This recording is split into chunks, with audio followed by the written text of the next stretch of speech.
Alright, so we've done all this work to make a request, but it's still on our device. To understand how our request gets to the destination, we first need to have some understanding of the structure of the internet.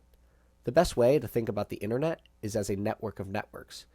Even though we only show a singular LAN in this diagram, the internet consists of many of these, one for each household. Servers are also part of some other network. Think of a subnetwork set up by a particular company. The internet's job is to connect these networks together, hence why the internet is a network of networks. So, in order to get a request to the server, we must first navigate out of the particular subnetwork we're in currently and use the power of the internet to narrow in on the subnetwork in which our destination resides. First, we must get a request to our router in order to direct it to the modem, which then directs it to the greater internet.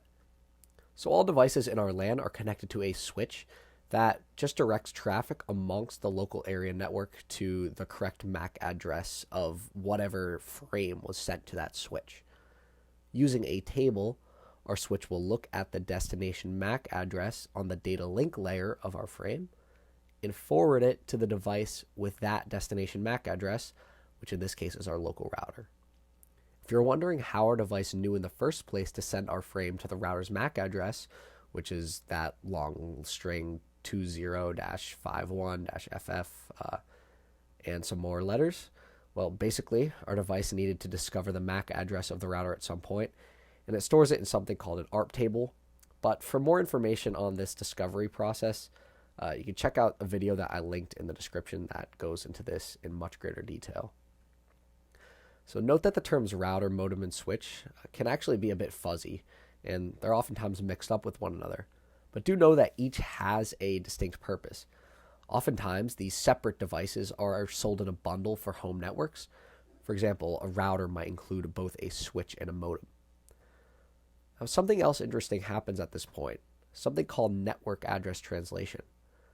The source IP address of our packet right now refers to the original device. But this IP address, which is 192.168.1.1, is really just a generic private IP address that holds no significance on the larger internet. The IP address of our router, on the other hand, is the IP address that actually helps to locate our local area network amongst the greater internet. So network address translation, or NAT, goes ahead and changes the source IP in the network layer to the IP address of the router, which will end up being useful when the server needs to send a response back. The router forwards the packet to the modem, which connects us to our internet service provider. The internet service provider, or ISP, just serves as a bridge between us and the internet. You could think of it as giving us a direct line to the broader internet. At its core, the internet consists of a bunch of routers, and each router is connected to other routers. The goal of each router is to send our packet progressively closer to the destination, and IP addresses are perfect for helping routers with this. They give the router some context as to exactly where the destination is. First, the router strips off the data link layer because it no longer needs it.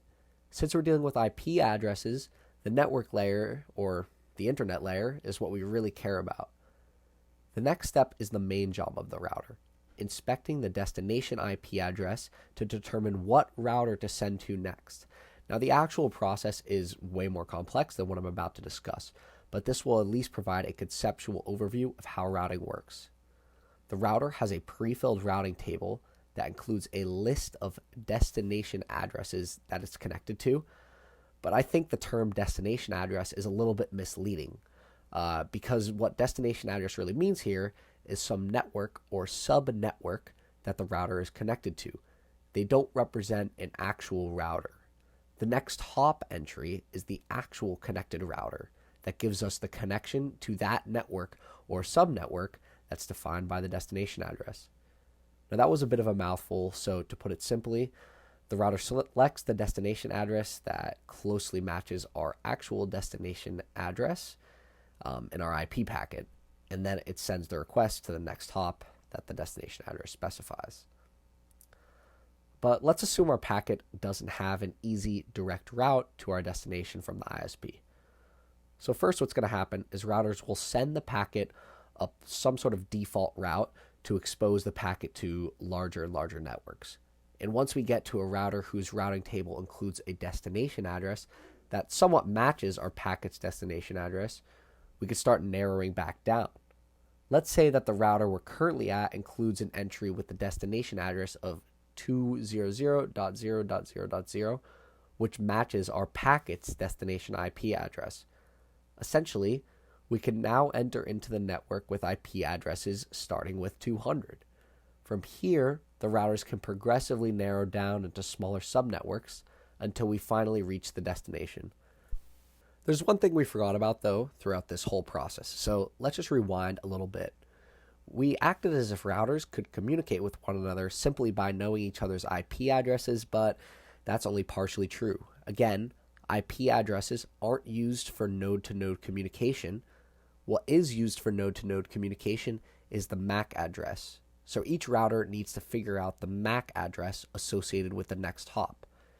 It does this by converting the IP address of the next hop it wants to send to a MAC address with that thing we talked about earlier called an ARP table.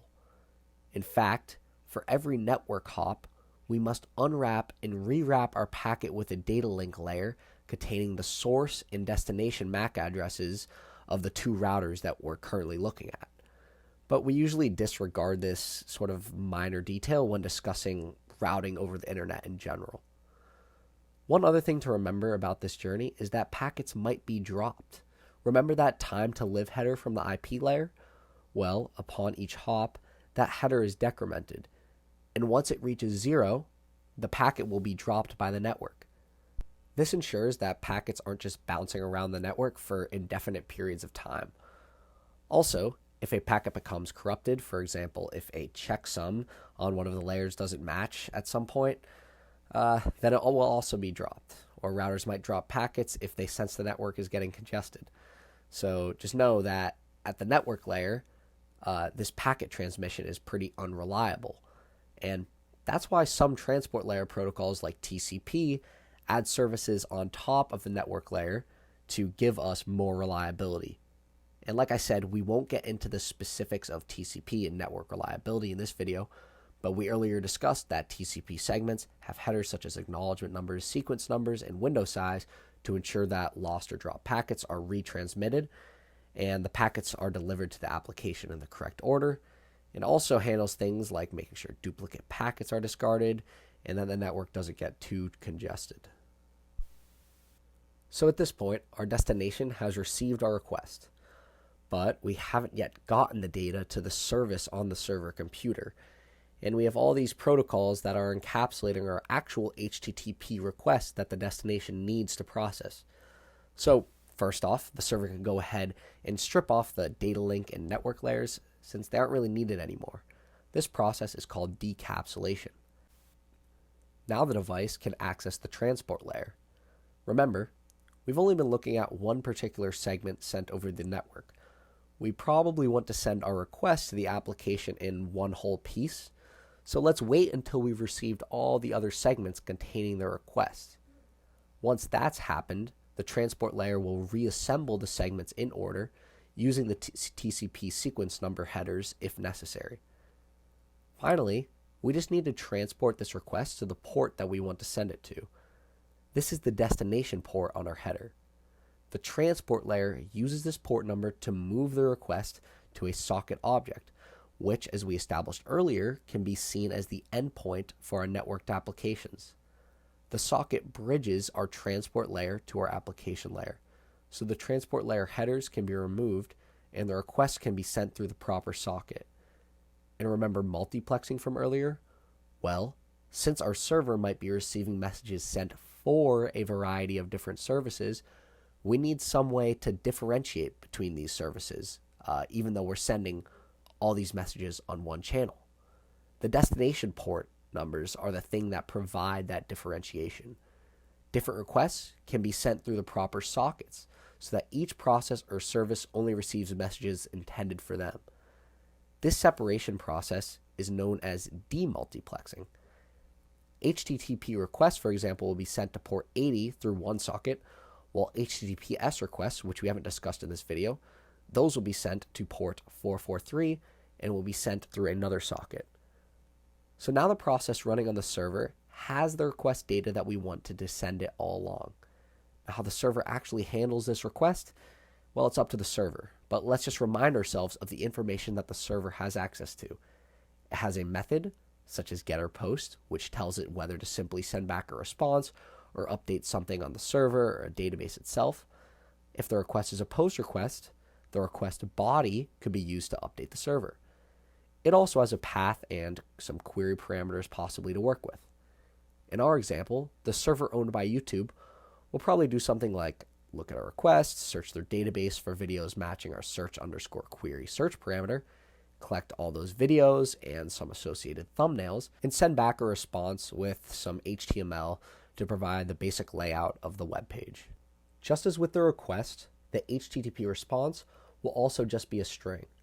The server is expected to format this string in a particular way that conforms to HTTP standards. The first line on the response is the status line, which indicates whether the request was handled successfully. 200 OK means it was handled successfully.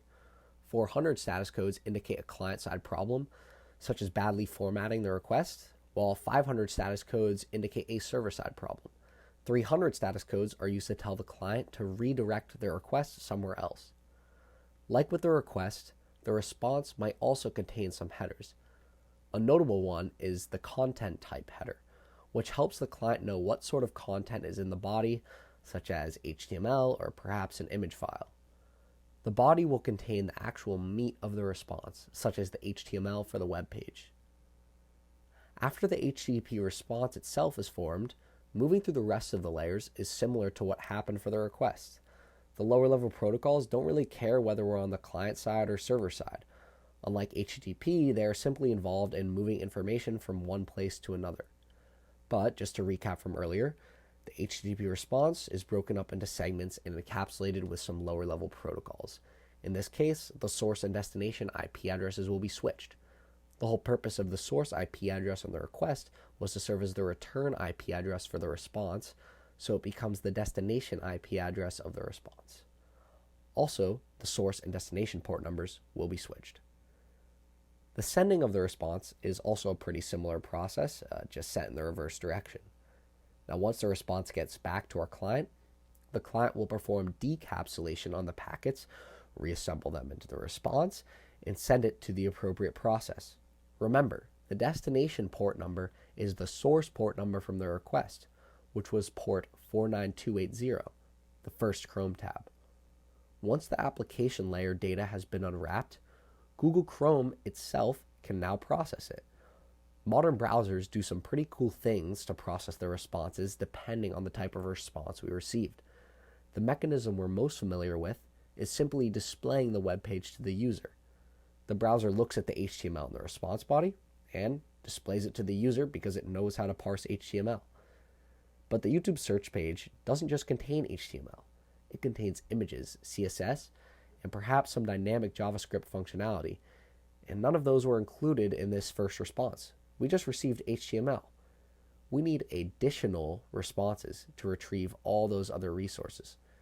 So modern browsers will actually go ahead and automatically make additional requests for anything linked in the HTML, including the link and script tags.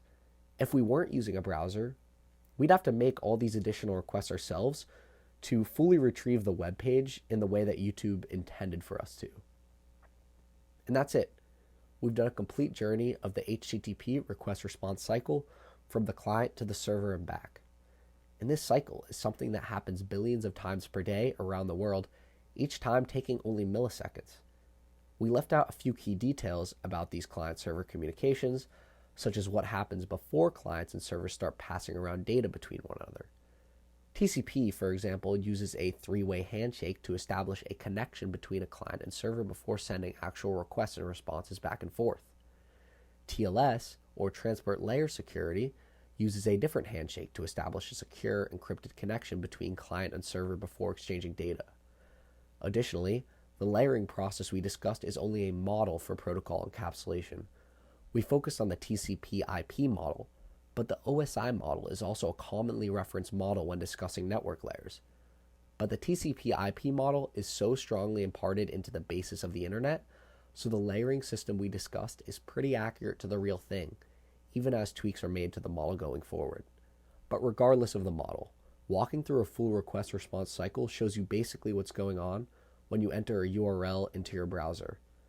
And also, having an understanding of the different protocols being added to a request or response gives you a superpower in forming advanced or custom requests from your computer and better analyzing responses you receive on your computer.